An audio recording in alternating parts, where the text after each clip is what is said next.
Сәлеметсіздер ме студенттер? Бүгінгі өтетін тақырыбымыз әріптердің емлесі, түбір және қысқарған сөздердің емлесі. Осы тақырып аясында мынадай мәселелер қарастырылады. Бірінші, дауысты және дауыссыз дыбыс әріптерінің емлесі, екінші, түбір сөздердің жазылуы, үшінші, қысқарған сөздердің жазылуы. Қазақ тілі орфографиясында дауысты, дауыссыз дыбыстар жазылуының барлығы бірдей қиындық туғызбайды. Олардың көпшілігі сөздің кез келген жерінде қолданылып, өз әріппен жазыла береді. Тәжірибеде бірсыпыра қиындық келтіріп жүргендер дауысты ә, и дыбыстарын таңбалайтын әріптер мен дауыссыз х, сонор и, у дыбыстарын таңбалайтын әріптер емлесі. А, әріптері сөздің барлық буындарында жазылады. Мысалы, арала, ереже, ымыралы, іріткі. Әріптері кей кезде түбір сөздің екінші буында жазылады. Мысалы, күә, күнә, кінә, сірә, мағлұм, байғұс, мақұл, мәжбүр, дүлдүл.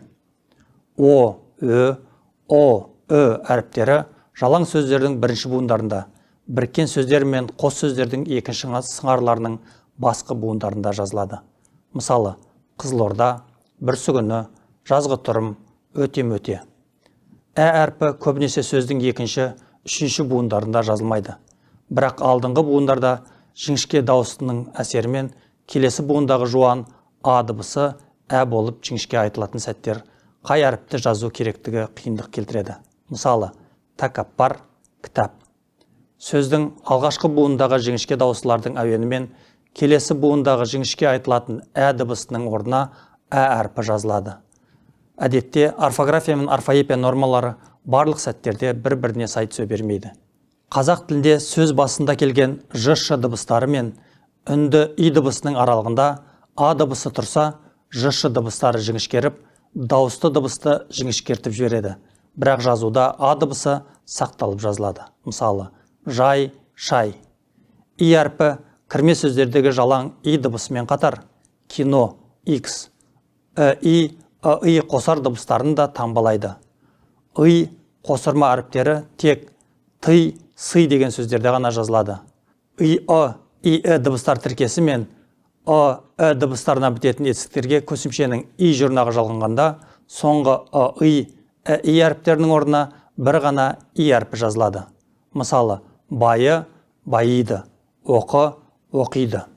И дыбысына бітетін етістіктерге жалғанатын тұйық етістіктің у жұрнағы ю түрінде, көсемшенің а жұрнағы я түрінде жазылады.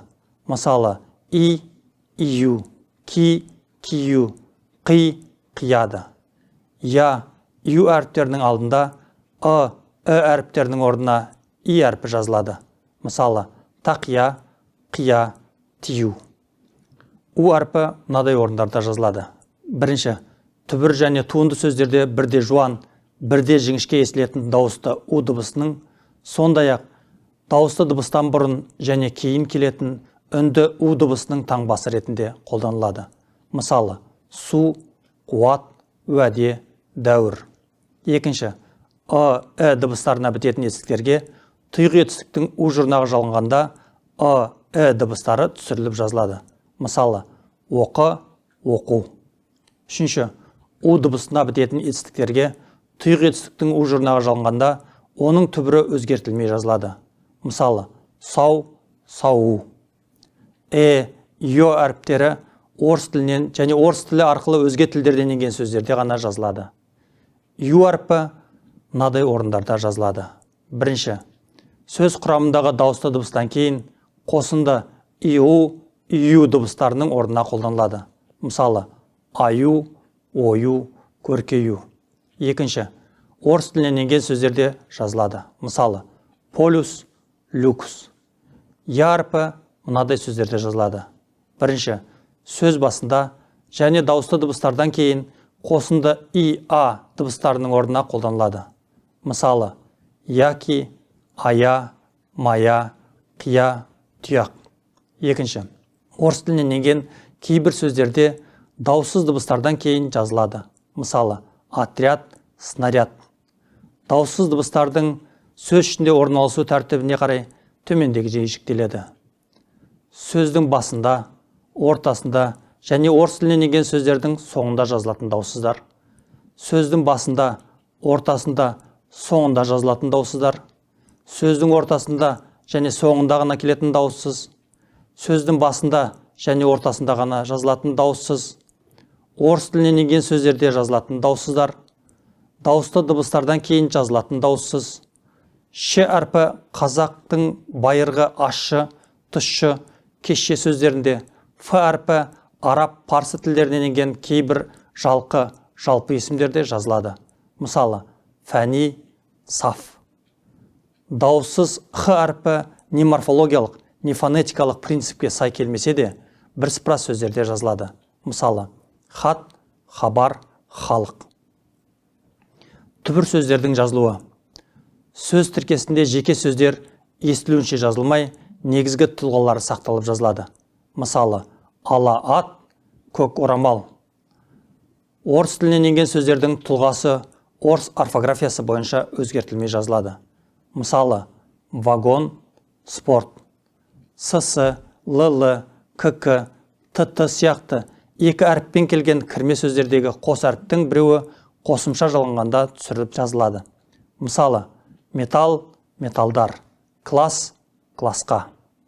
Орыс тілінен енген бір қатар кірме сөздер, әсіресе тұрмыс салтқа қатысты зат, бұйым атаулары ерте кездерден дыбысталуы қазақша қалыптасқан түрінде жазылады. Мысалы, жәшік, бәтеңке, божы, бөшке, болыс, облыс. Араб, парсы тілдерінен енген сөздер қазақша дыбысталып, өзгерген күйінде жазылады. Мысалы, әділ, әлем, пән. Араб, парсы тілдерінен енген бір қатар кісі аттары әркімнің әртүрлі ат қоюына байланысты сол қалыптасқан күйінде жазылады. Мысалы, зәуре, зура, зухра, ғали, қали, әли. Қысқарған сөздердің жазылуы. Жеке сөздердің басқа әріптерінен қысқарып, сөздер бас әріптермен жазылады. Мысалы, БОО, ақш, қыры. Алғашқы сөздің басқы буыннан соңғы сөздердің бас әріптерінің қысқарып жасалған сөздің алғашқы қысқарған буынның бірінші әрпі бас әріппен, қалғандары кіші әріппен жазылып, кейінгі әріптер бас әріппен жалғастырылып жазылады. Мысалы, каз, так, инеу, казму. Буындардан және буын мен тұтас сөз араласып қысқарған сөздер кіші әріппен бірігіп жазылады. Мысалы, ауатком, түрксіп. Адамның аты жөні қысқартылып, бас әріппен белгіленгенде әр әріптен кейін нүкте қойылады. Мысалы, МО, Әуезов, С, Мұқанов. Алдыңғы сөздің бас буыны екінші сөз толығымен жазылады. Мысалы, педколледж, пединститут.